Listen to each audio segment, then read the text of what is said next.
김지의 돌직구쇼에 오신 여러분 반갑습니다. 김지혜입니다. 저는 오늘도 이곳 광화문 청계광장에 나와 있습니다.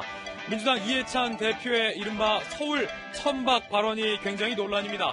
안 그래도 여권에서 행정수도 이전과 개헌론을 띄워서 논란인데 이 대표의 이 서울 천박 발언이 불에 기름을 끼얹은 꼴이 된 겁니다. 주말 새 시민들은 항의 집회를 가졌습니다. 잠시 후에 이야기 나눠보겠습니다. 저는 비가 오나 눈이 오나 매일 아침 이곳에서 여러분을 기다리겠습니다. 김지의 돌직구쇼 지금 라이브로 시작합니다. 잠깐만요.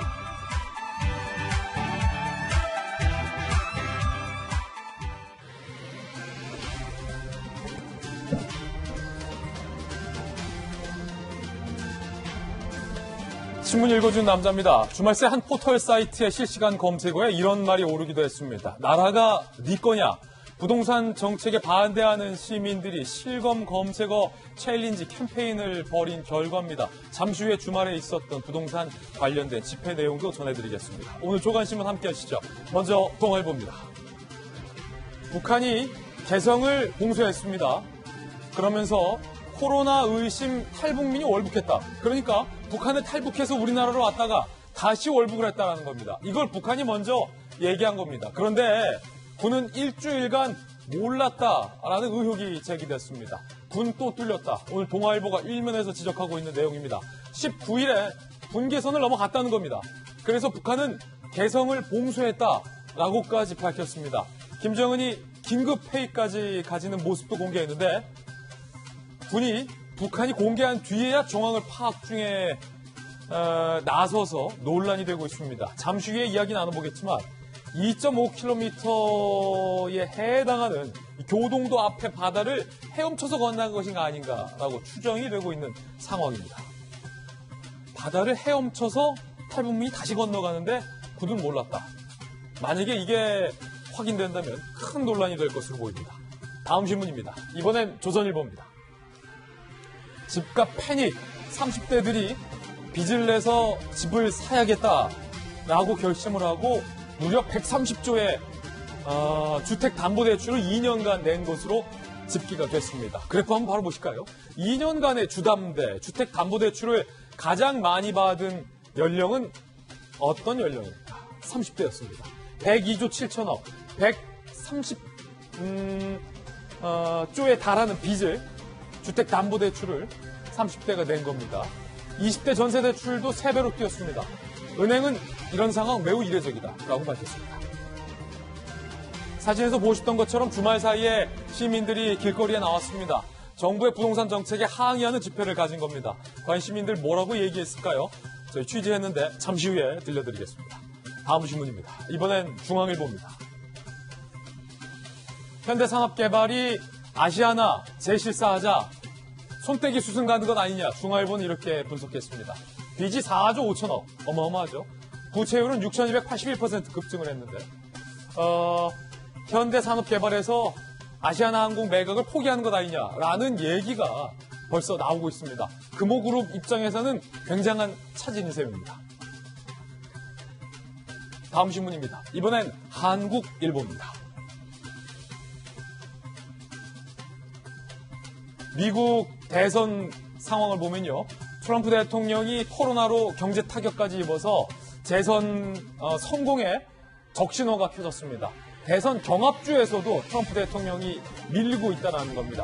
석 달 앞으로 미 재선이 다가왔죠.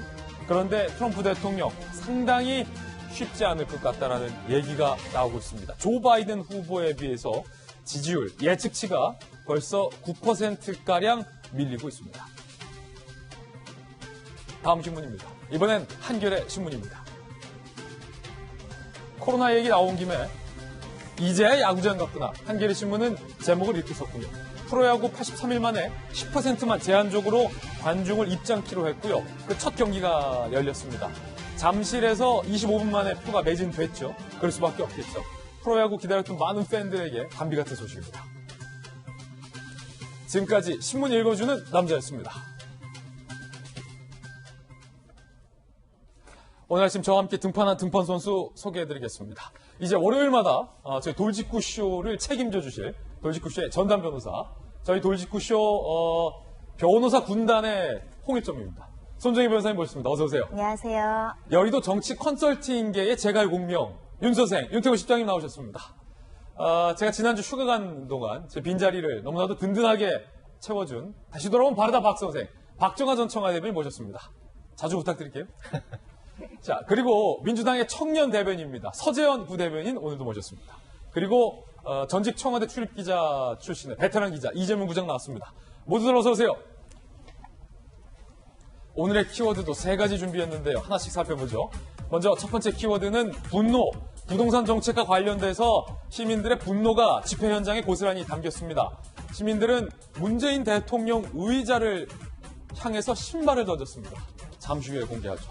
두 번째 키워드는 봉쇄. 북한이 개성을 벼랑간 봉쇄했다고 합니다.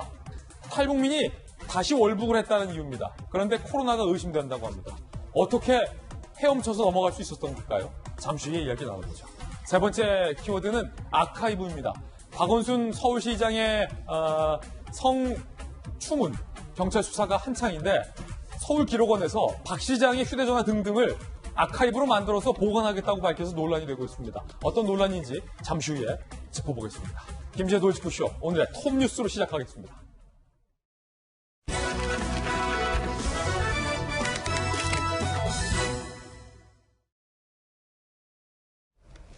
휴가 잘 다녀왔습니다. 한 주간 너무나도 보고 싶었습니다. 오늘도 상당히 많은 이슈들 준비되어 있습니다. 부동산 정책과 또 행정수도 이전 논란까지 불거진 거기에 이해찬 대표의 서울 천박 발언 이슈도 있고요. 두 번째는 다시 월북한 탈북 청년의 이야기도 준비되어 있습니다. 자, 오늘의 톱뉴스 주제부터 공개하겠습니다. 나라가 네 거냐? 시민들은 포털 사이트에서 나라가 네 거냐라는 실검 캠페인까지 벌였습니다. 자, 주말에 있었던 시위 현장부터 저희가 한번 살펴볼 텐데요. 뭐라고 시민들은 얘기했을까요? 직접 들어보시죠.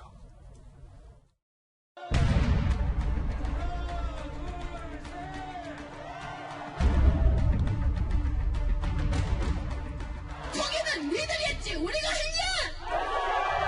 국민의 민주당의 현금 지지급 끼냐? 무능하면 내려와라 내가 할게. 여러분들 한 번 더 외칩시다. 문재인 내려와. 문재인 내려와. 임대인도 국민이다. 징벌세금 못 내겠다.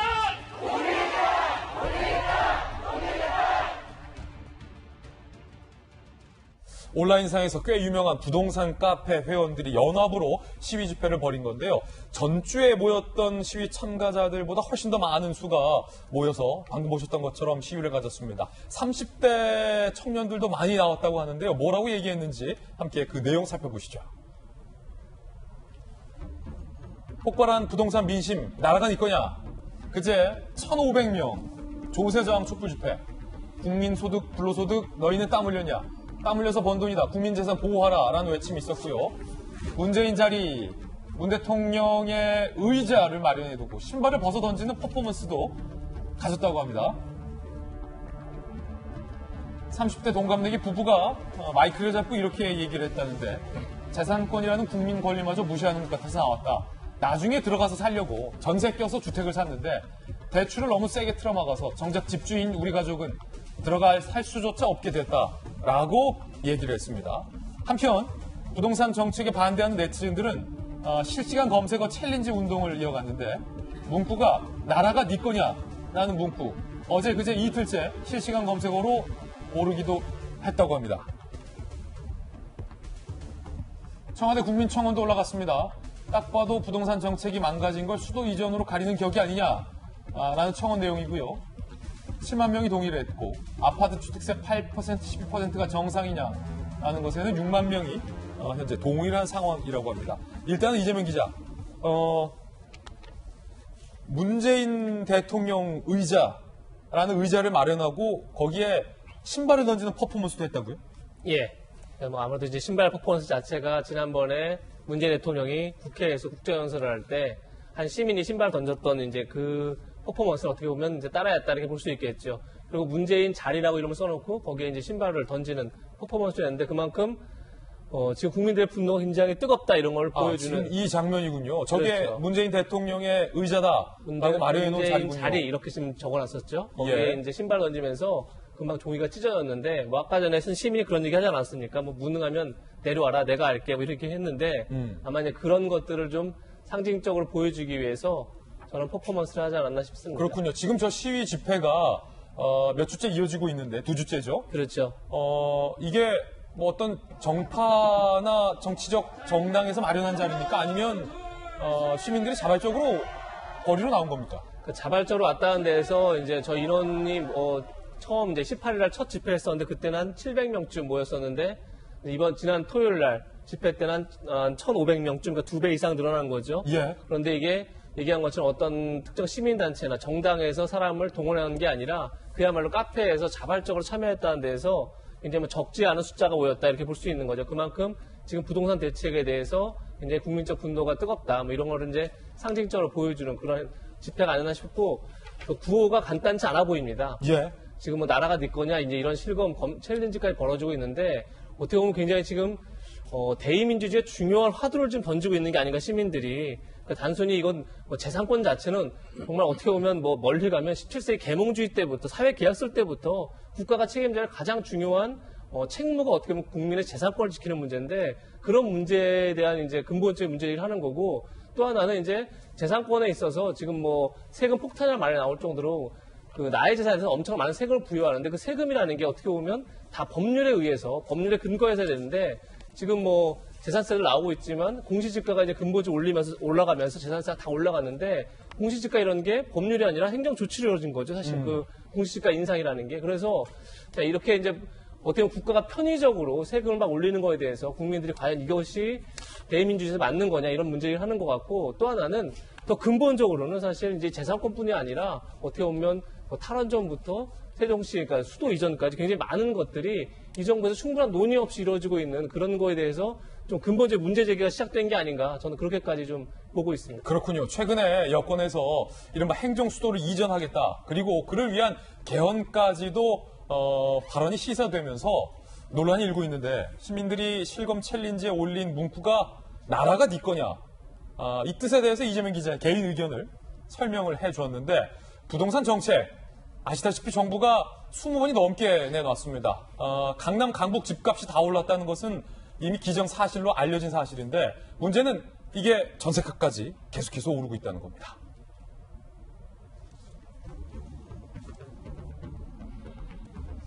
지금 56주 연속 56주 맞나요? 57주인가요? 6주인가요? 56주째 연속으로 계속 전세값이 오르고 있다. 그래서 사실은 저도 전세 살아봤지만 이게 신혼부부들이나 아니면 좀 형편이 어려운 분들 꼭 그렇지 않더라도 당장에 뭐 집 살 상황이 아닌 분들 평범한 서민들은 이게 좋고 싼 전세가 많아야 주거가 안정되는데 전세값이 56주 연속 상승하고 있다. 7월 다섯째 주 서울 아파트 전세 가격이 전주보다 0.11% 상승을 했다. 경기 아파트 값 전세값도 전주 대비 0.2% 상승을 했군요. 경기도도. 임대차 3법 도입과 관련해서 집주인들은 내가 살 거다. 세입자 내보내고 전세 가격을 인상할 것이다라는 불안도 고조되고 있다. 그런데 한국은행에서 전세값은 지금보다 더 오를 것이다라는 이례적인 전망도 발표를 한 상황이라고 하는데요. 손정혜 변호사님, 이 56주 연속으로 전세값이 오른다는 것은 조금은 걱정스럽네요. 56주. 전세값은 늘 올라왔었고요. 예. 상승했는데 이번에 좀 급격하게 일시적으로 몇 억씩 오르는 일부 지역들 때문에 오히려 전월세로 인한 어떻게 보면 임차인들한테 이 부동산 규제의 불똥이 뜨는 거 아니냐 이런 지적이 지금 일고 있는 것인데요. 시장에서는 어느 정도 예측을 했습니다. 예측했음에도 불구하고 정부가 이에 대한 대책을 제대로 마련하지 않아서 시장의 어떤 불확정성, 예측 가능성이 좀 떨어지기 때문에 다들 불안해하는 심리가 아닐까 생각이 드는데 다주택자가 있어야 한마디로 전월세 임차인들이 살아갈 수 있는 거예요. 예. 다주택자들이 이걸 처분하면 그 월세 들어가고 전세 들어갈 집이 없어진다라고 보시면 될 것 같습니다. 그러네요. 그리고 다주택자에게 규제라면 다주택자가 그 희생을 혼자 감수하지 않죠. 다 전세값 올리거나 월세 올리는 방향으로 가는 것이고 지금 시장에서 나오는 것은 전세 물량 거의 없어지고 반전세나 월세로 이제 전환하시는 분들이 있다 보니까 서민층에서는 부담스럽다라는 것이고요. 핵심적으로 시장에서 좀 불안 요소가 가중됐던 것은 임대차 3법 이야기가 거론되면서부터입니다. 임대차 3법 이야기가 나오는데 문제는 아직 시기나 적용 범위, 예를 들면 2+2냐, 2+ 몇 년이냐도 확정되지 않았을 뿐더러 언제까지 하느냐, 더군다나 소급 적용까지 한다고 한다니까 소급 적용까지. 집주인들 입장에서 불안하다. 이거 어떻게 정책이 시행될지 모르니까 일단 내가 들어가서 살겠다.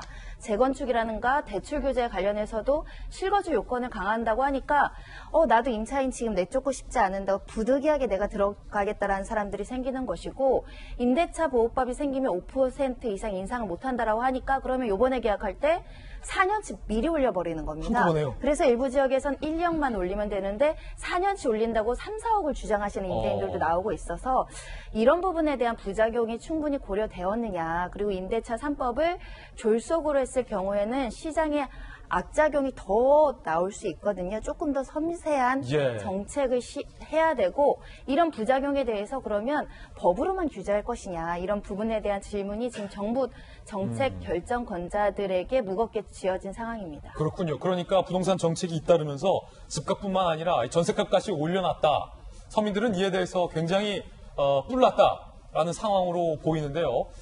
이 상황에 대해서 이해찬 대표의 발언이 더 논란을 증폭시켰습니다. 서울을 향해서 천박한 도시라고 발언해서 논란이 일고 있는 겁니다. 들어보시죠. 우리는 한강변에 맨 아파트만 들어서 가지고 저긴 단가가 얼마, 저기는 몇 평짜리 뭐 이런 천박한 그런 도시를 만들면 안 되는 거거든요. 그래서 이런 품위 있고 그 아까 말한 안전하고 그 품위 있고 그 문화적으로 성숙한 그런 도시를 잘 만들어 나가야 되는데, 서울을 향해서 천박하다라는 발언, 이해찬 대표의 입에서 나온 건데, 윤태곤 실장님, 어떻게 좀 이해를 해야 될까요? 서울이 천박해서 수도를 이전하겠다라는 거냐라는 반응도 오늘 몇몇 네티즌들은 달고 있던데, 어떻게 보십니까? 안 좋죠. 안 좋고, 이제 뭐, 아주 선회해서, 좋게 해석해서 또 민주당이 이제 그런 뭐, 추가적인 이야기를 했지 않습니까? 새로 만들어지는 도시는 좀 더 이제 잘 만들자라는 그 뜻에서 나왔다라는 이야기라고 하는데, 근데 이해찬 대표님은요, 사람들이 계속 기분 나빠하면은 자기 말이 문제가 있는 거예요. 이게 한두 번이 아니니까. 그 부분에 대해서, 근데 이제 좀 깊이 생각하시라고 말씀드리기에는 임기도 얼마 안 남았고, 정치를 이제 1세에서는 물러나실 때가 얼마 안 됐는데, 본인을 위해서가 아니라 당과 후배들을 위해서 좀 조심하셔야 될 것 같고, 두 번째 제가 좀 지적하고 싶은 게, 예. 한강변에 쭉 맨 아파트만 있어가지고 평당 얼마. 근데요, 그런 인식을 가지고 예를 들어서 강남은 규제를 철저히 하고, 한강변에 이제 층고를 이렇게 더 규제하고, 그러니까 한강변에 있는 아파트들하고 강남의 집값들이 더 올라가고, 강남은 명품 도시가 되니까 올라간다. 그러니까 일부에서 예전부터 말을 했던 게, 오히려 강남하고 이런 쪽에 대해 가지고는 용적률이라든지 층수를 높이는 게 맞다. 맨하탄 같은 데도 그렇지 않냐. 맨하탄이 뭐 천박한 도시냐. 아, 맨하탄이 천박한 도시냐. 네. 그러니까 그러면은 이제 뭐 낮고 이제 널찍널찍하고도 좋겠지만은, 그럼 집값 뛰고 집 있는 사람들이 더 이익 보는 거거든요. 예. 이럴 때 있어서는 이해찬 대표님의 저는 좀 인식의 틀 자체를 뭐 여당이 다 공유한다고 생각하지는 않는데, 오히려 약간 바꿔야 될 때가 아닌가 싶어요. 이해찬 대표는 과거에 부산을 향해서도 초라하다라고 발언해서 논란이 된 바 있습니다. 제가 부산에 올 때마다 많이 느끼는 건데, 왜 이렇게 부산은 교통이 체증이 많을까? 그리고 도시가 왜 이렇게 초라할까? 그런 생각을 참 많이 했습니다. 이해찬 대표는 지난번에는 부산을 향해서 초라하고 이번엔 서울을 향해서 천박하다라고 발언을 하게 된 셈입니다. 야당에서는 비판을 했습니다. 뭐라고 비판했을까요? 들어보시죠.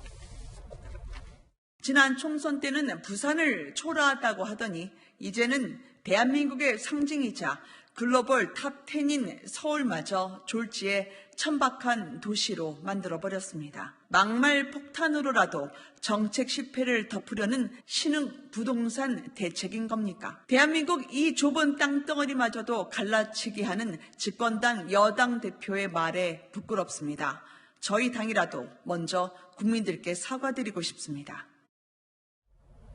이 대표의 천박한 서울 발언에 비판적인 반응을 보인 건 통합당뿐만이 아닙니다. 먼저 주호영 통합당 원내대표는 국민을 향해서 육두문자를 내뱉고 천박한 서울이라며 막말 서슴지 않는 여당 대표님 모두 스스로 부끄러워해야 할 일이다. 국민들이 왜 분노하고 있는지 깊이 생각해 볼 일이다라고 비판을 했고요. 자, 국민의당에서도 10년간 민주당의 표 몰아준 서울 시민을 향해 독서를 했다. 배은 망덕하다라고 비판했고요. 정의당에서도 중대한 논의를 가로막을 수 있는 부적절한 발언이다라고 비판을 했습니다. 논란이 되자 민주당에서 언론에게 탓을 돌려서 논란이 되고 있습니다.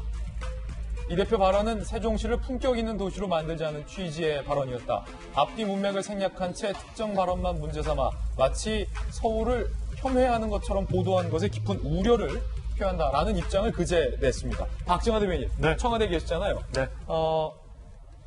앞뒤 문맥을 생략한 채 특정 발언만 언론이 문제 삼아서 이렇게 다른 야당들에서도 비판을 하고 국민들도 분노를 하는 것이다라는 게 민주당의 해명인 것 같은데 조금 이해찬 대표 앞뒤 문맥까지 좀 고려하셔서 어떻게 보십니까?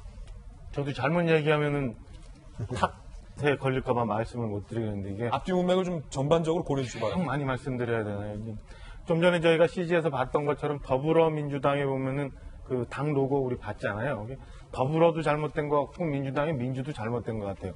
이게 더불어 국민들 하나로 만들 생각은 안 하고 다 갈라치게 하고 민주당의 민주 다 대표가 말씀하신 건에 대해서 문맥을 아무리 봐도 뭐가 잘못됐다.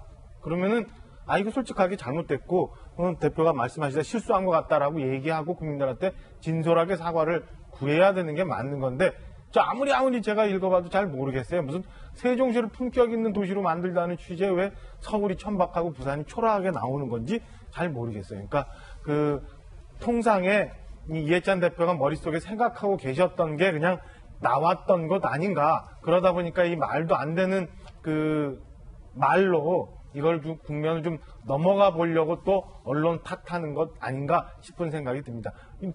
여러 번 한번 기억해 보세요. 여러 번 보면 일부 대부분 다 전 정부 탓이고 또 많이 요즘 하는 건 다 언론 탓이고 이렇게 해가지고 어떻게 국민들 마음을 이미 많이 저만큼 가 있는 국민들 마음을 돌려세울 수 있다고 생각하는지 잘 모르겠고요.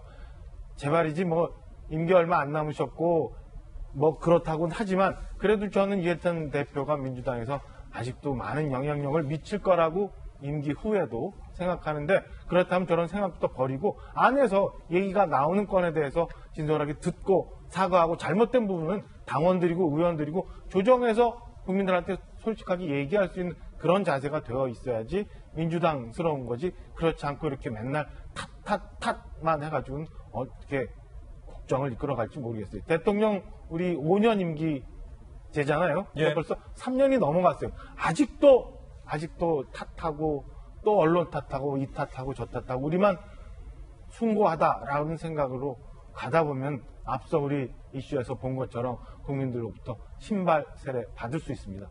좀 제발 좀 진솔하게 국민들한테 좀 다가가셨으면 하는 부탁을 좀 드립니다. 예, 박 대변인이 개인 견해고 물론 이제 이해찬 대표의 서재원 대변인 발언의 의도는 충분히 이해가 되는 것 같아요. 그러니까 이제 집값이 너무 많이 오르고 이런 것에 대한 안타까움을 이해찬 대표가 표현을 하시고 또 세종시는 그렇게 돼서는 안 된다라는 게 사실은 본심이고 그렇죠.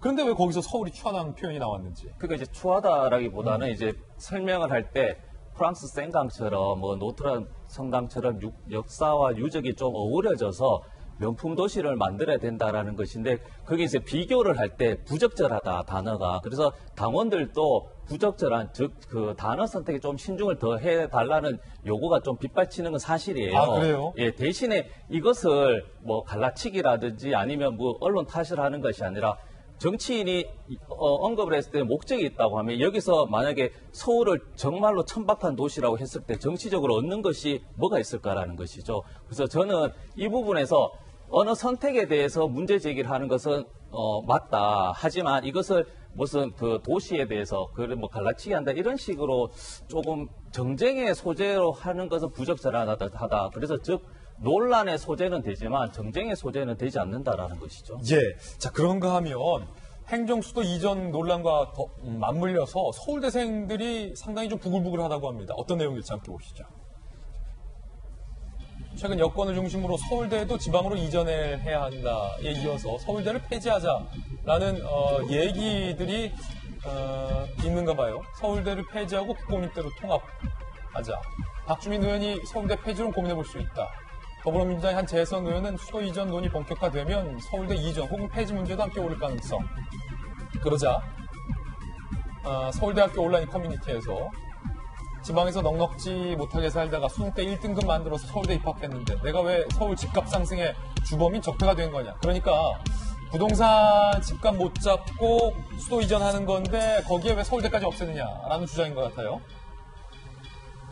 이 씨는요. 본인은 정작 서울대 법대 나오지 않았느냐라고 국회의원들의 문제 삼았고 시 씨는 서울대는 세계 최초 정권 맞춤형 이동식 종합대학이 됐다라고 비판을 했고요.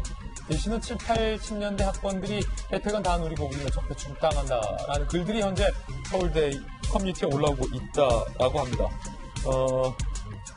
윤태호 시장님.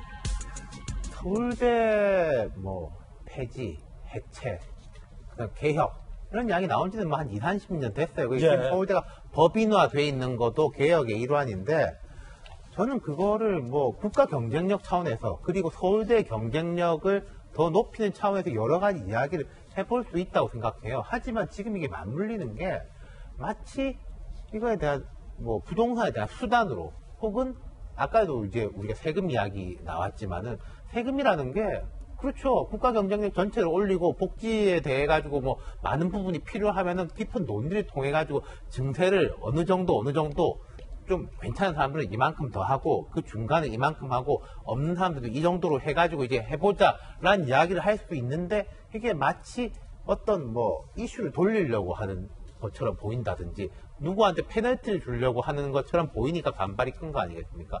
서울대 문제도 그런 것 같아요. 이것만 따로 딱 떼놓고 해가지고 뭐 3박 4일을 토론해도 될까 말까고 설득을 할까 말까인데 여기 있는 구성원들한테 그렇게 하는 거. 특히 이제 젊은 친구들 입장에서는 그렇겠죠. 7, 80년대 때 올라왔던 분들은 보통 지방에서 자기 지역에 집안에 경쟁력을 바탕으로 서울로 와가지고 또 여기서 이제 많은 또 이제 성취를 거두고 뭐 국가 경제 발전도 이바지 했는데 또 그분들은 서울에서 또 강남 아파트를 사가지고 해놓고 근데 이게 지금 보니까 참 문제가 많구나. 이게 젊은 너희들이 좀 희생하더라도 이제 해야 되겠다라고 하면은 좀 황망한 거죠. 그렇군요.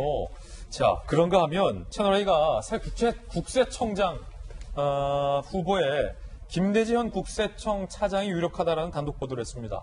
그러니까 조세 정책을 총괄하는 국세청장의 유력 후보자를 채널A가 보도한 건데 한 가지 특이한 게 주택을 보유하지 않은 한 채도 보유하지 않은 무주택자라는 이력이 주목받고 있습니다. 함께 보시죠. 이재명 기자, 뭐 이를 두고 뭐 이제 현 정부에서 주요 자리에 발탁이 되려면 무주택 혹은 1주택이 돼야 한다라는 해석은 좀 무리가 있는 것 같아요. 그런데 또 요 국면에서 안 그래도 지금 뭐 재산세 등등 세금 부담 논란이 있는데 국세청장에 무주택자가 또 발탁됐다는 것은 좀 특이하군요. 그렇죠. 보시는 것처럼 뭐 물론 이제 인사라는 것 자체가 인사가 나기 전까지는 알 수 없기 때문에 뭐 지금까지는 이제 예상되는 그런 이제 상황인 건데요. 추측이죠, 이건. 그렇죠. 예. 국세청 차장이 지금 이제 가장 유력하게 신임 국세청장 거론되고 있는데 이제 지금 보신 것처럼 국세청에 있는 고위공직자, 그러니까 재산을 공개해야 할 고위공직자 중 유일하게 무주택자라고 합니다.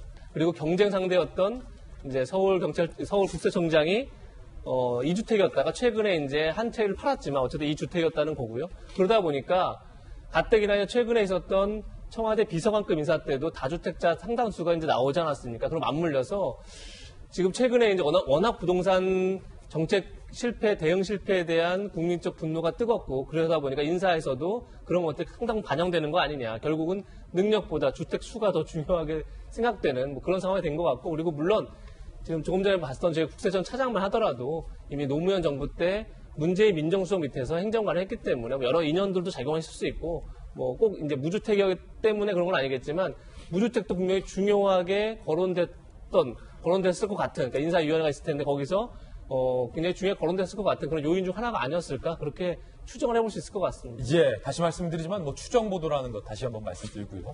이번엔 저희가 준비한 두 번째 이슈를 공개하겠습니다.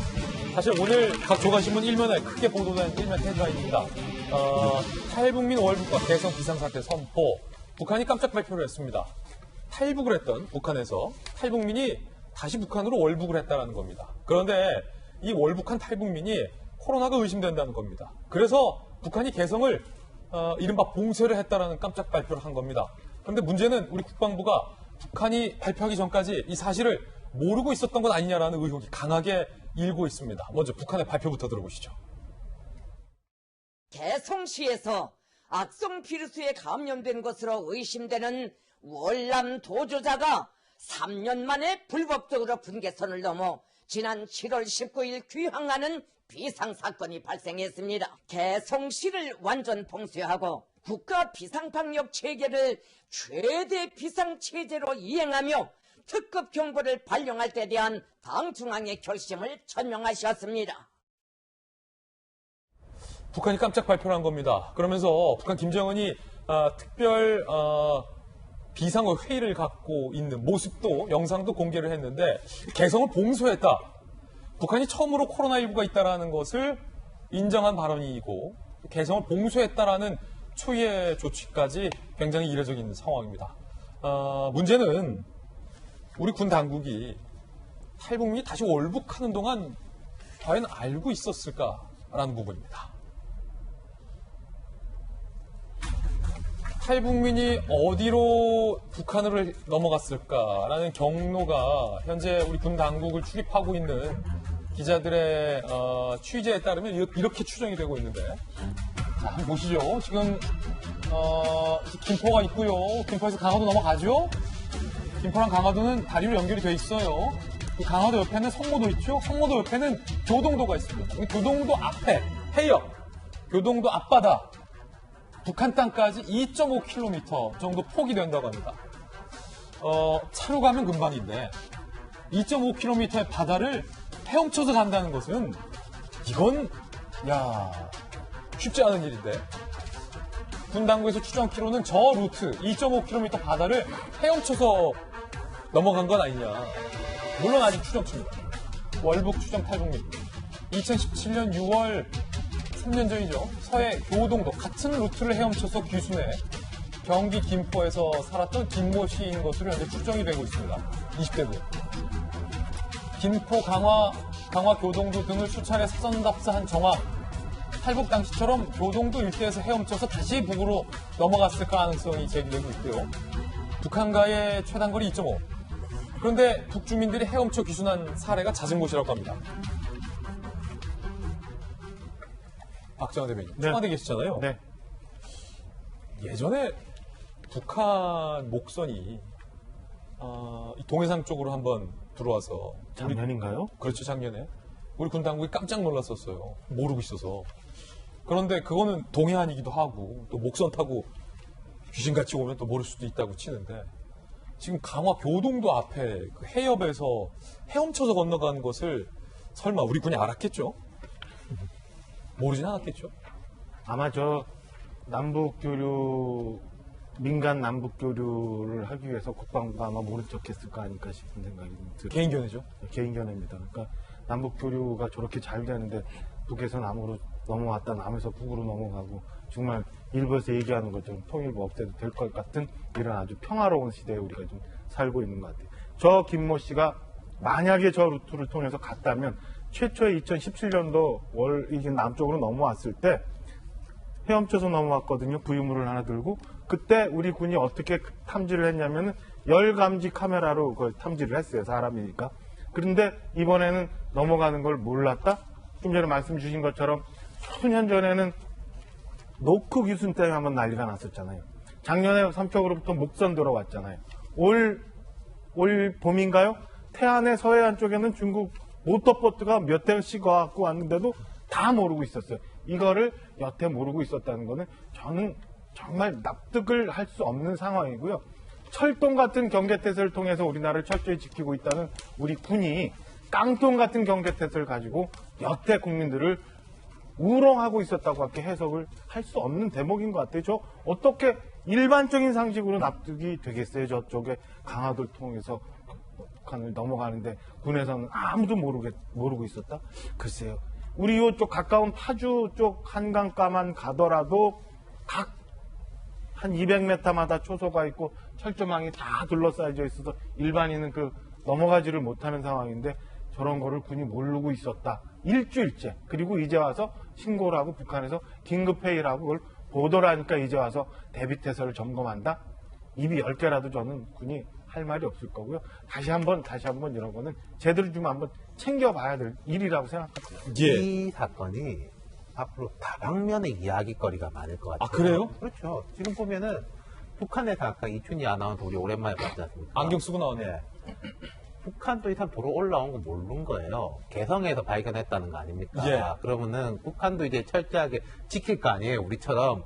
근데 이제 교동도로 갔든지 김포로 갔든지 모르겠는데 쭉 가가지고 개성에서 왔다 갔다 하는 사람을 잡아보니까 너 어떻게 왔냐? 그러니까 저쪽으로 넘어왔습니다. 남에서 왔다. 그 뭐 유증상자인 것 같다. 예를 들어서 2.5km 헤엄치면은 열도 나고 그럴 수도 있겠죠. 그러니까 남북이 이제 다 뚫려 버렸다라는 점이 있는 거고.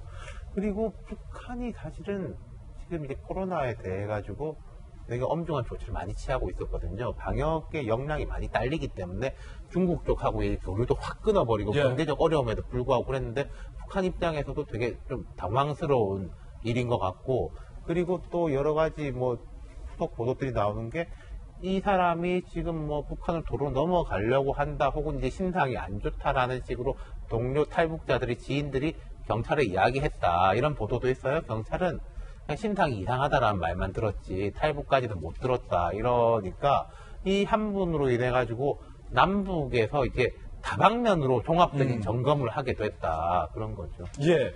잠시 후에 이제 우리 군도 모르고 북한 군도 몰랐는지 여부에 대해서는 잠시 후에 다시 한번 좀 점검을 해보고, 한 가지 좀 특이한 점이 손정희 변호사님, 이 청년, 월북한 청년이 지난달 평소 알고 지내던 탈북민 여성을 성폭행한 혐의로 사전 구속영장이 뭐 발부됐다는 얘기도 나오던데 이거 어떤 건가요? 자신의 김포 자택에서 지인 여성을 이제 성폭력했다라는 이유로 이제 신고가 돼서 이제 조사 중이었고 불구속 수사가 진행 중이다가 구속영장 실질심사 일정이 잡혀 있다 또는 뭐 사전 구속영장이 발부된 상태다 이런 이야기들이 있어서 예. 그러면 월북한 어떤 동기가 있어야 되는데 이 성폭력 관련한 처벌의 두려움, 구속을 회피하기 위해서 도망간 거 아니냐 이런 이야기가 지금 추정되고 있는 상황이고요. 주변에서는 갖가지 재산을 좀 처분했다라는 정황도 나오고 있습니다. 예. 일단은 전세금을 빼서 현금화했다라는 것이고 주변 사람들로부터 돈을 빌려서 이것을 또 가지고 있었다 이런 이야기도 있어서 이게 즉흥적으로 넘어간 게 아니라 전세 계약을 해지하려면 시간이 필요하잖아요. 예. 철저하게 계획한 도주 아니냐 이런 지적이 나오고 있습니다. 지금 보시는 것처럼 임대아파트 보증금을 빼서 달러로 환전했다. 탈북민 정착 지원을 위한 미래행복 통장을 해지했다. 그리고 동료 탈북민 돈 2천만 원을 빌려서 잠적했다. 등등 탈북민 유튜버가 동료 탈북민이 이런 내용을 현재 주장하고 있다. 정확한 사실 여부는 좀 확인을 해봐야 될 것 같다라는 얘기도 나오고 있습니다. 왜 다시 넘어갔는가? 코로나 때문에 넘어갔는가? 아니면 이런 범죄 사실 때문에 넘어갔는가? 여부도 우리 군 당국이 좀 수사를 해봐야 할 사안 같은데요.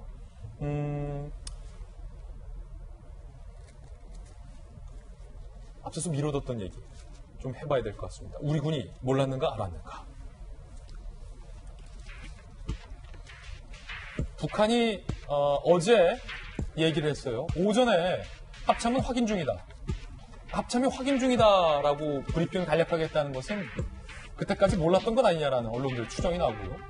오후 북한 보도 8시간 뒤 현재 군은 북한 공개 보도와 관련된 일부 인원을 특정해 관계기관과 긴밀히 공조해서 확인 중이다라고 입장을 밝혔습니다. 월북자가 발생했다는 사실을 공식 인정.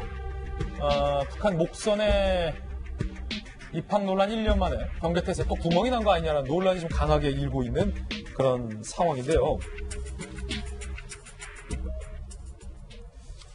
이 청년이 월북한 게 벌써 일주일 전이잖아요. 이재명 기자.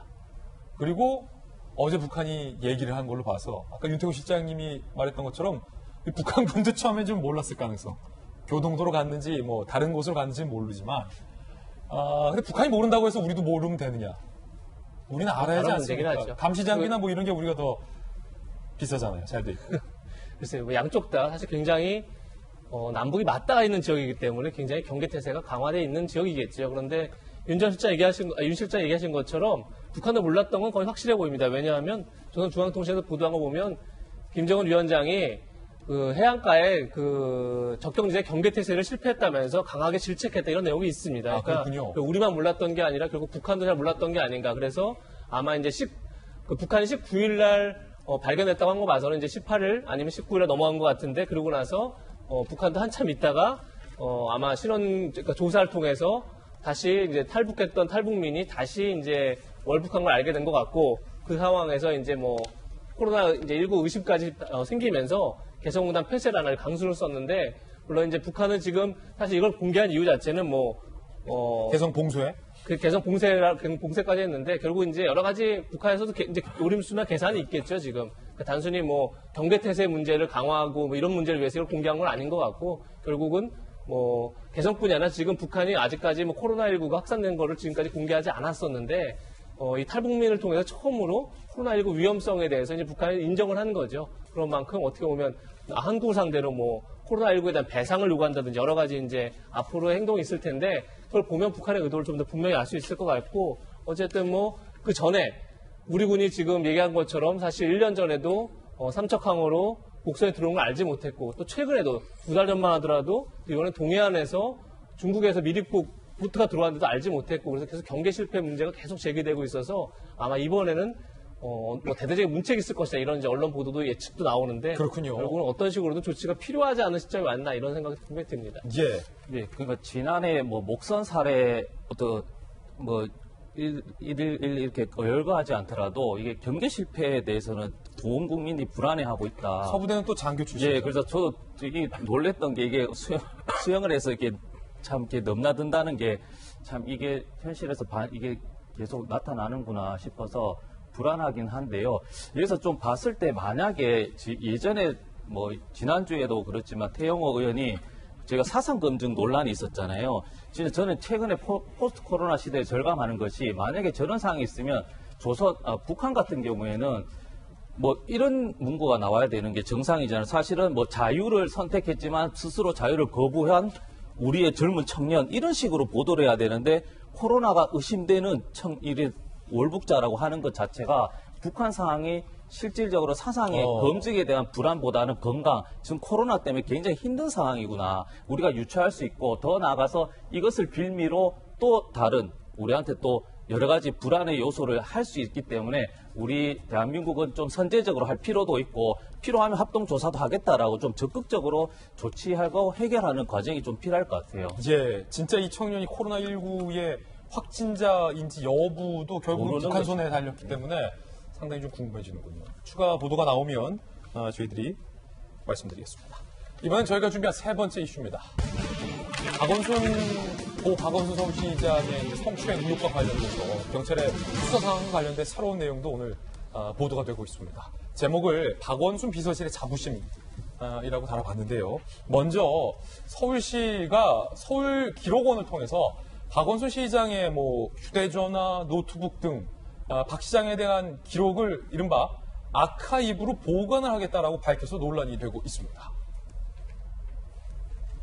경찰 성추행 수사가 한창인데 박 시장의 기록을 보관한다라는 것이 지금 논란인데 서울시 관계자는 박 전 시장이 생전에 사용하던 휴대전화, 업무용 노트북, 서류철 등을 기록 보관소, 아카이브로 만들어서 서울 기록원에 보관할 예정이다. 성추행 관련 사안은 아직 수사가 끝나지 않은 사안인데다가 직무 관련성이 높지 않다라고 해명했고요. 서울 기록원은 지난해 개관을 했습니다. 박원순 시장 이전 시장들에 대한 아카이브나 기록은 없습니다. 즉 박원순 서울시장의 기록 보관소 아카이브가 최초가 되는 셈입니다. 경찰 수사 한창인데 과연 기록 보관소 합당한 것이냐라는 논란인 셈입니다. 손정혜 변호사님, 물론 만약에 박 시장의 성추행 사건, 의혹 사건이 없었더라면 박 시장부터 이제 앞으로 쭉 혹은 뭐 그 이전의 시장들의 어떤 기록물들을 보관하는 것은 분명 의미가 있어 보입니다. 그런데 하필 박 시장의 수사가 한창인데 보관하겠다고 해서 지금 논란인 것 같아요. 일단은 관련된 인수인계 절차라든가 서류 정리들은 해 나가야 되는 것이기 때문에 공무원들이 행정 업무를 중단하기는 어려운 측면으로 보이고요. 이렇게 기록 보건서를 만드는 것이 조례나 관련 규정에 근거해서 하도록 되어 있다는 겁니다. 예. 다만 잠정적으로 중단하고 수사 종료 이후에 할지 아니면 지금 그냥 해야 될 일을 해야 될지의 판단 권자는 정무 책임자들이 해야 될 것인데 누구도 지금 책임져서 이걸 하라 마라 할 수 있는 사람이 없다 보니까 아마 공무원들은 기계적으로 형식적으로 관련된 규정에 따라서 업무 처리하는 것은 아닐까 생각이 들고요. 서로 성추행으로 유죄 판단이 나온다고 하더라도 또 서울시장으로서 했던 역할과 굉장히 방대한 자료들이 축적될 필요성은 있기 때문에 이것은 불가피한 일이다. 다만 시점을 좀 고려할 필요가 있지 않았을까 또는 피해자를 배려하는 어떤 태도를 보이면 더 좋았겠다라는 아쉬움이 있지만 아예 기록을 하지 말자라는 주장도 사실은 좀 무리한 측면도 있죠. 예, 그렇군요. 이재명 기자. 더군다나 이 박원순 시장이 생전에 사용하던 휴대전화 다수에 대해서 압수수색 영장이 지금 기각이 된 상황에서 그 휴대전화를 압수수색으로 수사를 하는 것이 아니라 기록원에 보관을 해야 한다라고 얘기가 연결되면서 지금 논란인 것 같아요. 그런 부분 있어 휴대전화. 보입니다. 그렇죠. 휴대전화가 이제 지금 영장이 2번이나 기각됐어. 그러기 때문에 물론 이제 기각했던 사유는 경찰에서는 사망 사건과 연관해서 해보겠다 했는데 사망 사건에 대해서 더 이상 뭐 의혹이 크게 없는 거 아니냐 여러 가지 이제 기각했던 이유도 분명히 있는 거죠.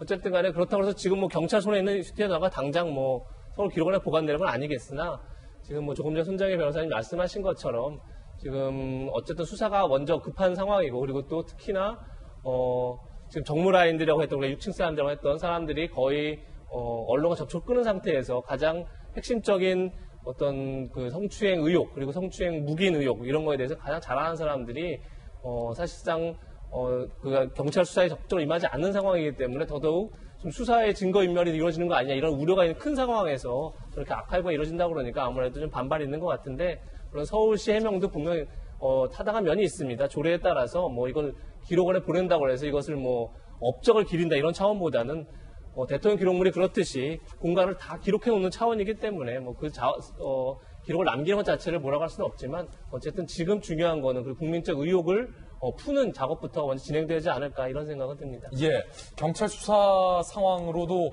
자연스럽게 내용이 이어지는데 상당히 좀 녹록지는 않은 것 같습니다. 휴대전화에 대해서 영장 기각된 바 있고 이른바 6층 사람들 서울시청의 6층에 관련된 압수수색 영장도 지금 기각이 됐다는 소식이 한 조간신문에 의해서 취재가 됐습니다.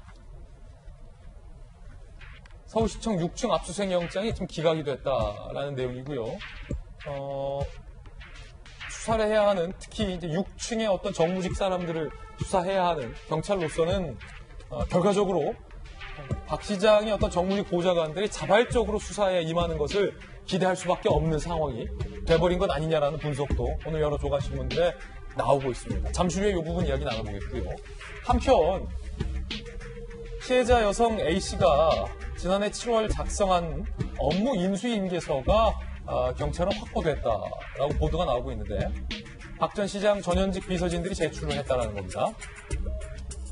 그런데 이 피해 여성이 작성한 인수인계서 내용 중에 상당한 부분들이 지금 논란의 대상입니다. 상사를 위한 일이 아니라 함께 일하는 분에 대한 배려라고 생각하면 좋음이라고 비서 항목에 나와 있고요. 개인 공간에서 그분의 흔적과 대화하며 그분의 생활 패턴, 습관, 철학을 이해하기라고 인수인계서 내용에 인수인계 항목으로 좀 적혀 있다는 겁니다. 최초 3선 서울시장, 민선 7기 시장 비서의 자부심이라는 항목도 있는데요. 다른 부속실 비서들과 절대 다르니 자부심 느끼기. 인생에서 다시 없을 특별한 경험이다. 장관급 차기 대선 주자, 인품도 능력도 훌륭한 분이라 배울 것이 많다. 라는 내용 등이 기재가 돼 있다라는 보도가 나오고 있습니다. 윤 실장님, 보통 인수인계서에 저런 부분까지 쓰여 있지는 않을 것 같은데 상당히 좀 독특하군요.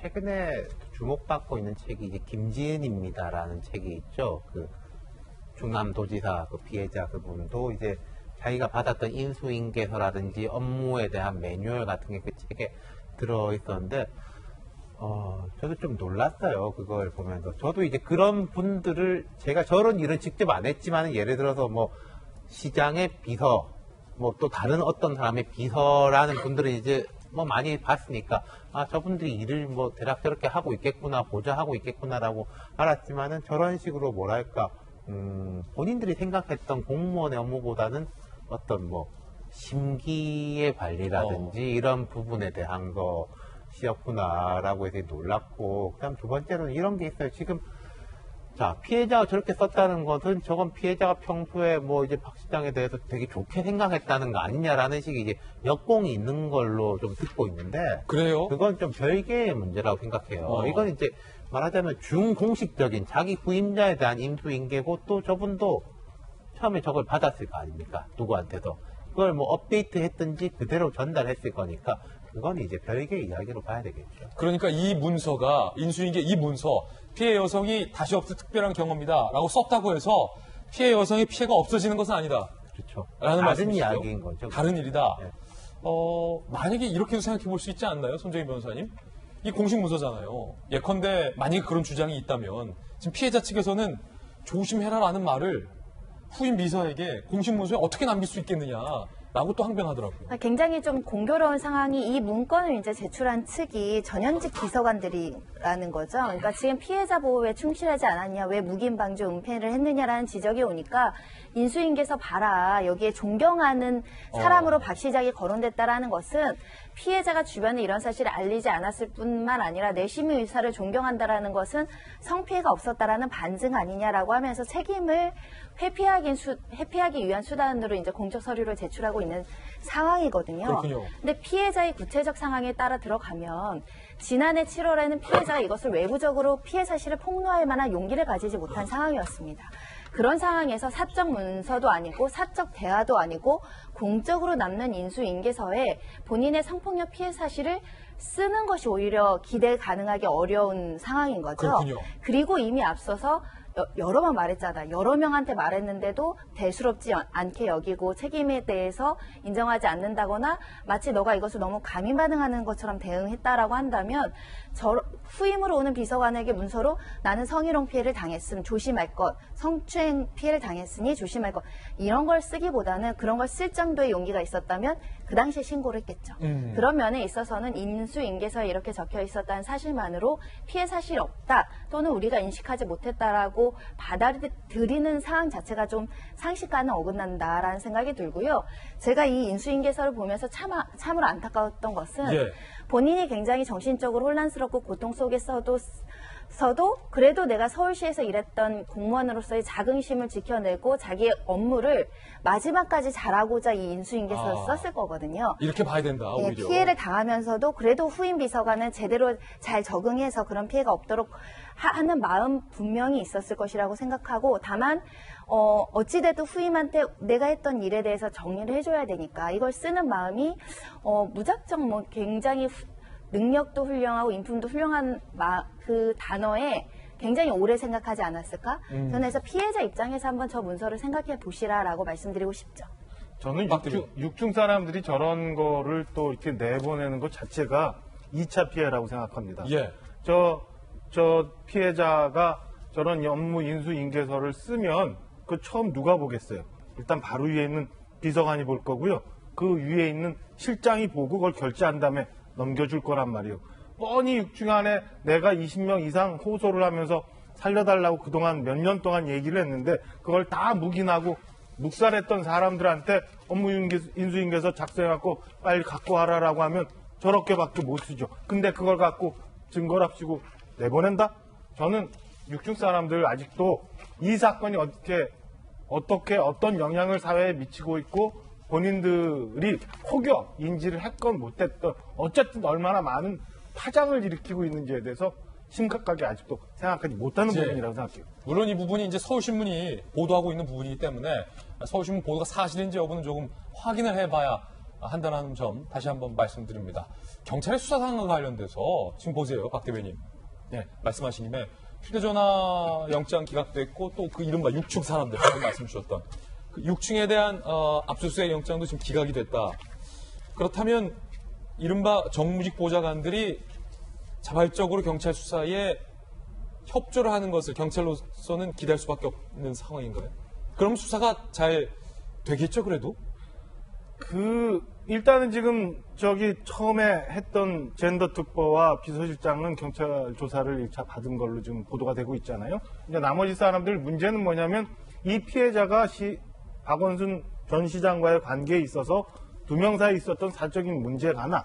두 번째는 뭐냐면 이게 어떻게 그동안 묵인이 되고 이런 일들이 지속적으로 있었는데도 서울시가 파악조차 하지 않았느냐라는 거에 대한 조사가 이루어져야 되는데 저는 이 두 사람의 조사만으로는 파악이 어려울 거라고 보고 더 큰 문제 박원순 시장이 어떻게 이 건에 대해서 별도로 이 유출된 이 고소건을 알게 됐느냐 이거는 별도로 놔두더라도 이 중간에 있는 두 번째 제가 말씀드린 왜 이게 수년간 묵인되고 묵살되고 방조가 있었느냐에 대해서는 6층 두 사람뿐만 아니라 다른 사람들도 그다음에 전직에 있었던 사람들도 조사가 이루어져야 된다고 생각을 합니다.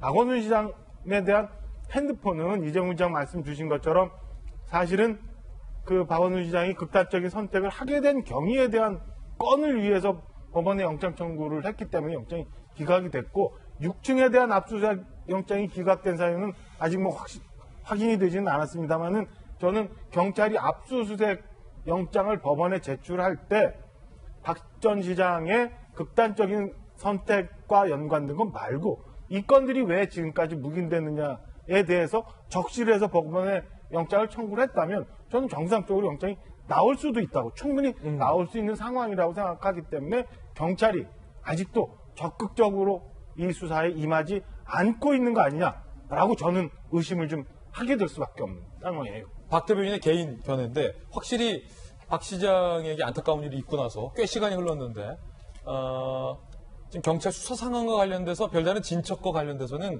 눈에 띄는 게 없습니다.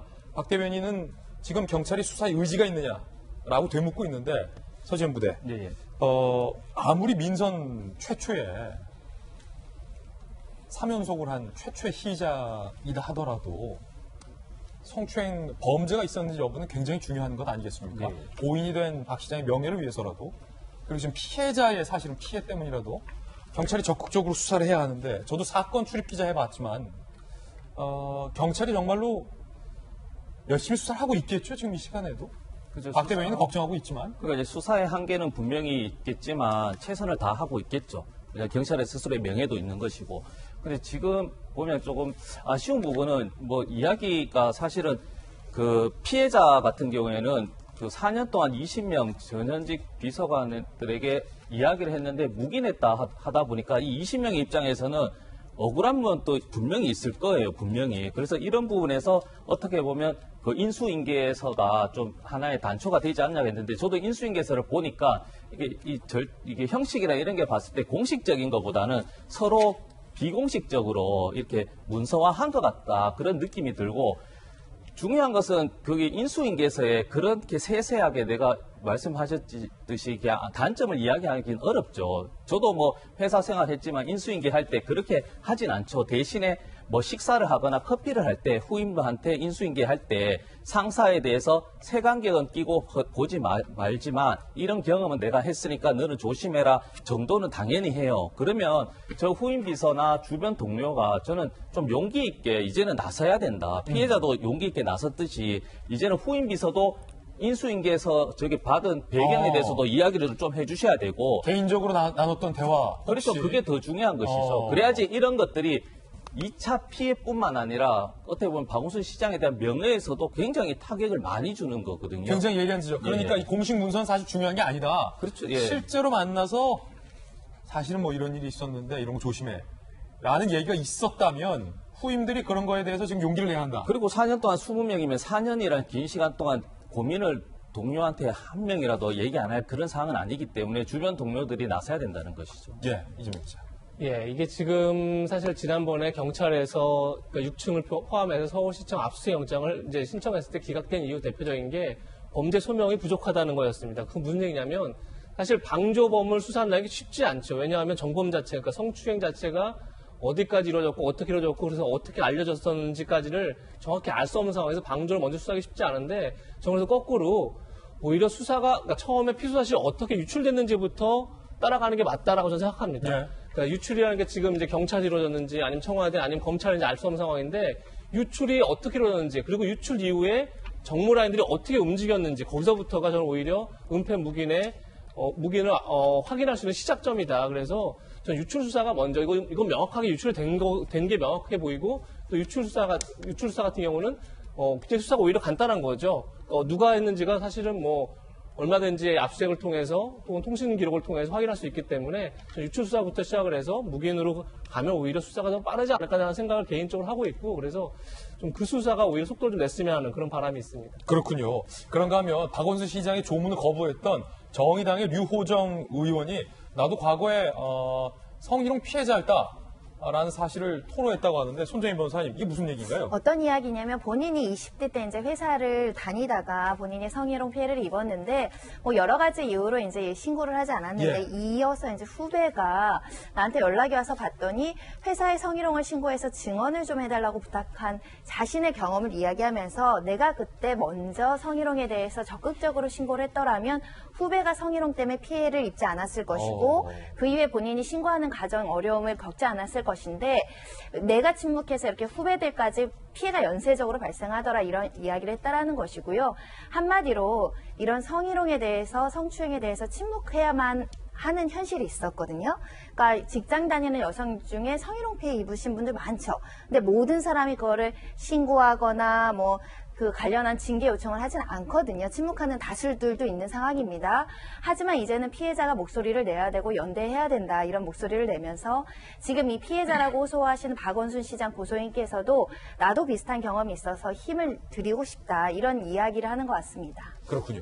그러니까 저는 사실 류호정 의원에게 정말 하고 싶었던 말이 있는데 이분이 최연소 여성이거든요. 저도 물론 청년 정치를 꿈꾸고 청년 정치를 하고 있지만 청년을 대표할 수 있는 위치에 있기 때문에 저분의 어떤 말 한마디 한마디가 굉장히 청년을 대표할 수 있다. 저는 안타까운 건 무엇이냐면 조문을 하라고 하지도 않았잖아요. 본인은 조문 안 하면 되는 것인데 스스로 조문을 거부하면서 조문을 하게 되면 2차 피해에 대해서 2차 가해라고 한다는 그런 논리로서 저는 그거는 맞지 않다. 그러면 2차 피해를 가해했다고 하면 조문 가신 분은 다 피해는 아니잖아요. 네. 그래서 이건 좀 분리해서 보는 거는 좀 맞다는 것이고 앞으로 저분이 계속 이제 정치를 계속 하면서 있어서는 조금 더 신중했으면 하는 개인적인 청년 의원으로서 한번 저는 생각이 다른데요. 예를 들어서 거꾸로 조용히 조문을 하고 조용히 이게 추모를 하고 하면은 누가 뭐라고 하겠습니까? 근데 이제 훌륭하신 분이고 훌륭하신 분인 거 맞죠. 저도 이제 개인적인 이제 교분도 있고 이제 존중하는 면이 있는데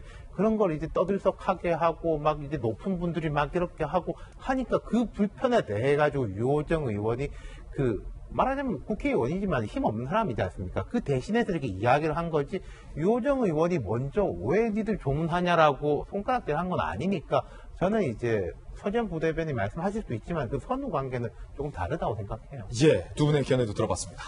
이번엔 저희가 준비한 다음 순서입니다. 오늘의 하플 시간인데요. 오늘 상당히 뜨거운 분들이 나왔어요. 어떤 분들인지 하플부터 만나보시죠. 박지원 국정원 후보자 오늘 청문회입니다. 시작했나요 지금? 10시 21분 시작했네요. 잠시 후에 청문회장도 한번 다녀와 보겠습니다. 두 번째는 이제 민주당의 신임 당대표 열기가 뜨겁습니다. 이낙연, 김부겸, 박주민 세 명의 후보 누가 당선될지도 상당히 좀 궁금해지는 상황. 한마디씩 한번 들어보겠고요. 코로나 국면에서 프로야구 직관이 좀 가능해졌습니다. 근데 제한적으로 가능해졌다고 합니다. 그렇다면 치맥은 가능하냐라는 궁금증과 관련돼서 궁금증 해소해드리겠습니다. 지금 이 시각 국회 정보위 국정원장 후보자의 청문회가 열리고 있습니다. 박지원 후보자의 청문회인데, 인사청문회인데, 이게 참 좀 공교로운 게요. 지금까지 사실 박지원 의원 하면 청문회에서 무수히 많은 사람들, 후보자들을 낙마시켰던 청문회의 이제 공격수, 저격수였습니다. 그런데 이번 청문회는 공수가 좀 제대로 바뀌었다라는 포인트가 하나 있고요. 야당에서는 뭐 대북 송금 사건과 관련돼서 북한과의 어떤 관계에 대해서 의혹을 갖고 있고 또 본인의 학력 위조와 관련돼서도 의문을 제기하고 있는 상황입니다. 지금 청문회 한창인데 일단 뭐 현장음 한번 들어볼까요?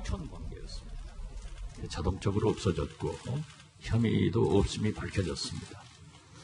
그리고 당시에 한편에는 국정조사 때 지금 우리 통합당 의원님들도 참 기라성 같은 분들이지만은 그 선배들이 참 지독하신 분들이었습니다. 정영근 간사, 이재호, 엄호성, 안성. 지금 잠깐만 들어봐도 박지원 후보자의 반격이 상당히 좀 만만치 않을 것이라는 예상도 좀 드는데요. 일단은 통합당에서 문제 삼고 있는 것들이 꽤 많습니다. 하태경 의원의 이야기부터 들어보시죠. 청문회를 그냥 짓밟고 가겠다. 청문회 신경 안 쓰고 그냥 짓밟고 가겠다. 이런 게 너무 노골적으로 나타나고 있습니다. 첫 번째는 청문회 법까지 무시하고 자료를 주지 않았다. 또 두 번째는 증인 한 명도 동의 안 해주고 있다. 모든 증인이 거부당했다. 증인 한 사람도 없다. 세 번째는 박 후보자 본인이 일부 해명을 했는데 일부 해명도 노골적으로 거짓 해명을 하고 있다. 오늘 청문회의 핵심 쟁점도 저희가 한번 꼽아봤습니다. 이렇습니다. 이재명 기자, 뭡니까 핵심 쟁점? 예, 지금 보시는 것처럼 일단은 불법 대북 송금 사건이 있을 테고요. 복역했죠? 그렇죠. 거기 실형을 선고받았으니까요. 그래서 지금 주호영 원내대표는 지난번에 이제 국가 내통했다 이렇게까지 표현해서 굉장히 논란이 일었었는데. 내통이요? 박지원 후보자가? 예, 사실 그건 약간 정치권에서 비판이 많았으니까요. 그런 문제에서 검증을 하겠다 이런 게 있는 거고요. 학력 위조가 지금 하태경 정보위 간사가, 그러니까 통합당 간사가 가장 지금 강조하는 것 중에 하나인 것 같습니다.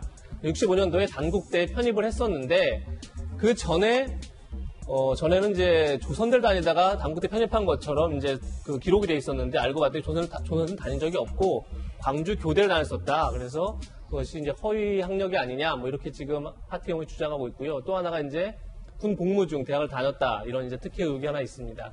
그래서 사실 통합당에서는 조금 전에 이제 하태경 의원이 그런 얘기를 하지 않았습니까? 맹탕 청문회가 됐다. 왜냐하면 증인 참고인은 한 10여 명을 신청했는데 아무도 참석을 하지 않는다. 오늘 한 명조차도 이제 건강상 이유로 불출석 사유를 내서 아무도 참석하지 않는 그런 청문회가 됐는데 그 중에는 이제 통합당이 요청했던 그 증인 중에는 국방부와 교육부 국장들도 있습니다. 왜냐하면 국방부는 조금 전에 얘기했던 것처럼 군 복무기간 중에 대학을 다닌 거 아니냐 이 의혹을 아마 이제 그 의혹에 대해서 질문하려고 이제 신청을 했던 것 같고 교육부 역시 그 편입학 과정에서 허위 학력이 아니냐 이런 걸 이제 하려고 교육부와 국방부에 국장급을 신청했는데 사실 기관 증인은 웬만하면 이제 나오게 하거든요. 민간인이 아닌 경우에는. 그런데도 이제 그것조차 민주당에서 합의를 해주지 않았다. 이래서 굉장히 통합당에서는 이 청문회 자체에 대해서 연기해야 된다 이런 얘기 할 정도로 굉장히 이제 부정적인 그런 의견을 냈었는데 아마도 지금 청문회 과정에서 아마 그 문제가 굉장히 쟁점이 되지 않을까 싶습니다. 그렇군요. 이재명 기자가 잘 설명을 해줬는데 박전 의원님. 네. 청문회 증인 출석 0이다. 굉장히 이례적이군요. 굉장히 재밌는 상황이고요. 지금 이재명 기자 설명 주신 것처럼 사실은 쟁점되는 사항에 대북 송금 사건이 있잖아요. 당시에 같이 일했던 국정원 전 모 차장에 대해서 그 핵심 증인으로 신청을 했는데 이것도 거부. 이거는 좀 민주당이 거부를 합니다. 그 다음에 그 학력 위조 관련해서는 지난 주말새 미래통합당에서는 국정원장 후보자 청문회 연기론이 나올 정도로 자료 제출이 굉장히 미비했다는 거예요. 그러니까 그 자료 제출을 하지 않아서 학력 문제, 그 다음에 또 한동안 얘기가 됐습니다만은 그 5천만 원 관련해서 대출해줬던 당사자 이 자료에 대해서 안 줘서 청문회를 할 수 없는 거 아니냐라는 얘기가 나올 정도로 자료 제출의 거부. 그 다음에 마지막 좀 전에 제가 말씀드렸던 것처럼 이제 민간인인 그 대출, 그러니까 돈을 빌려줬다고 주장하는 사람에 대해서 증인 신청을 했는데 본인이 또 나온다고 그랬다가 또 좀 몸이 아파서 안 나온다고요. 이래서 사실은 자료도 미비하고 증인도 하나도 없는 그런 그냥 맹탕 청문회가 될 가능성이 높고 이거는 다분히 야당 입장에서 볼 때는 박지원 후보자 내지는 그 후보자를 그 국회의원 전 인사청문을 요청했던 청와대와 민주당 측에서 청문회 자체를 무력화시키고 대충 이렇게 넘어가려 하는 것 아니냐는 오해를 충분히 살 수 있는 그런 상황이라고 보여져요. 지금처럼 아주 중요한 때 국정원장이라는 자리가 얼마나 중요한데 이걸 이렇게 넘겨야 되느냐라는 생각이 들 정도로 철통 봉쇄를 하고 있는 상황입니다. 예. 이 청문회가 막 시작됐기 때문에 주요한 질문들은 아직 나오지 않은 상황입니다. 조금 더 지켜보겠고요. 두 번째 앞으로는 민주당의 신임 당대표 과연 누가 될 것인가 하는 부분입니다. 새 후보자의 이야기 간략하게 들어보시죠. 어떤 사람은 왜 7개월 당대표를 하려 하느냐고 묻습니다. 저는 말합니다. 너무도 중요한 시기이기 때문입니다. 위기에는 위기의 리더십이 필요합니다. 그래서 제가 책임을 맡겠다고 나섰습니다. 태풍이 올라오고 있는데 아유 선장이 나 여기서 그만 좀 내릴래 이럴 수는 없다고 봅니다. 저는 대선 주자의 당대표가 임기 7개월에 거치게 되면 자기 지지율 관리도 해야 되니까 재보선에 영향을 미칠 수밖에 없다 그렇게 생각합니다. 국회를 안정적으로 운영하고 대선을 안정적으로 관리하면 그뿐인 것입니까?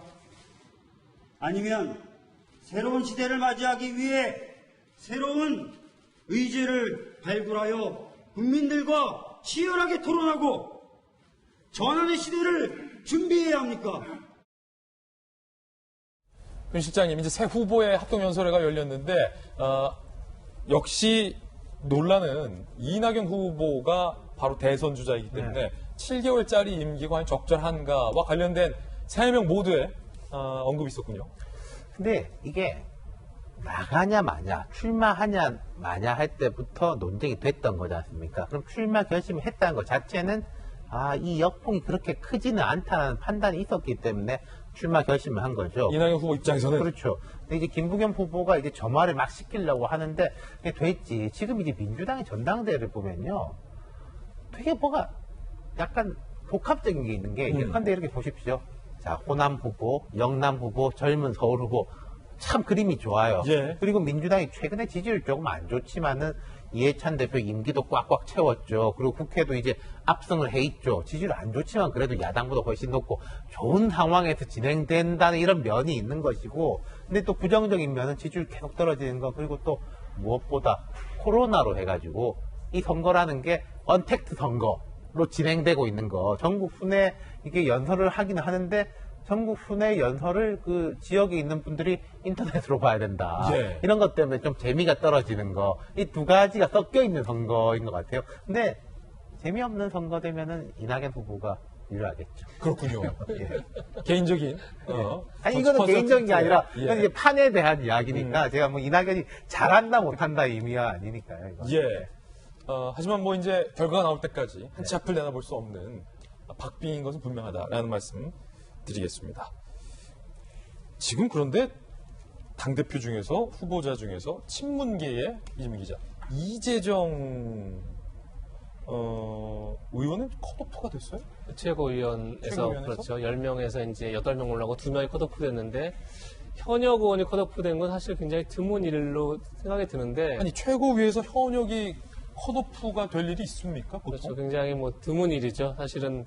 그래서 뭐 많이 뉴스는 안 되죠. 굉장히 어떻게 보면 제가 볼 때 정치권 여기서는 굉장히 그게 뜨거운 뉴스였을 것 같아요. 그러니까 저희가 이제 기사에서 많이 다루진 않았었지만, 그래서 아마 이제 그러니까 지금 이게 최고위원이나 당대표 선거에 제일 중요한 건 당심인데, 과연 당심이 그렇게 작용했다는 것 자체가 굉장히 특이하죠. 왜냐하면 또 이재정 의원 하면 시켰다는 것은 그렇죠. 당신은 현역 의원이지만 최고위원으로는 부적절하다 판단했다라는 겁니까? 그렇게도 볼 수 있을 테고, 그다음에 또 대변인을 하면서 어떻게 보면 당의 얼굴 역할을 많이 오랫동안 했기 때문에 아마 이제 물론 이제 그 과정에서 어떻게 보면 기자들하고 좀 이제 충돌도 있었고 이런 이제 약간 부정적인 여론들 그런 거에 대한 이제 가만히 있을지 모르겠으나 어쨌든 당에 헌신했다 이렇게 볼 수 있을 것 같은 당시 입장에서는 당에 헌신했다고 볼 수 있는 측면이 있는데 이재정 의원의 탈락이 굉장히 여의도에서 큰 관심으로 보지 않았을까 이런 생각이 들더라고요. 왜 컷오프 시킨 거예요? 네, 저도 사실 이재정 의원하고 같이 상근으로 이제 대변인 생활하면서 놀랬어요, 사실은. 그 떨어진 게 이례적인 충격인 건 맞는 것인데, 사실은 이게 당심은 아니고요. 저희가 최고위원이 선출할 때 10명 중에 8명만 이제 본선에 올라갈 때, 그 투표하는 분들이 뭐 국회의원이나 지역위원장 포함해서 488명밖에 안 됩니다. 그리고 1인이 2표제를 시행하기 때문에 여러 가지 이슈가 있는데, 제 개인적인 생각은 양양자 의원이라고 이분이 삼성여자 출신인데 이분이 여성이에요. 그러면 제 개인적인 생각 1인 2표를 했을 때는 조금 이재정 의원보다 양양자 의원에게 가고 이런 식으로 좀 전략적 표가 이제 결과론적으로 떨어지지 않아. 이것이 당심의 결과다라고는 그렇게 섣불리 결과를 이렇게 그렇군요. 평가하기는 힘들다는 거죠. 예. 자, 세 번째는 이제 코로나19와 관련돼서 직관이 불가능했었던 프로야구에 직접 가서 경기를 볼 수 있게 됐다는 소식입니다. 물론 제한적입니다. 첫 경기 장면, 20분 만에 표가 매진됐다고 하는데요. 그 경기장에 저희 취재 기자들이 다녀왔습니다. 영상 한번 보시죠. 야구장 내에서는 반드시 마스크 착용을 부탁드리며 비말 분출의 위험이 있는 응원구호 및 응원가 제창은 자제해 주시기 바랍니다.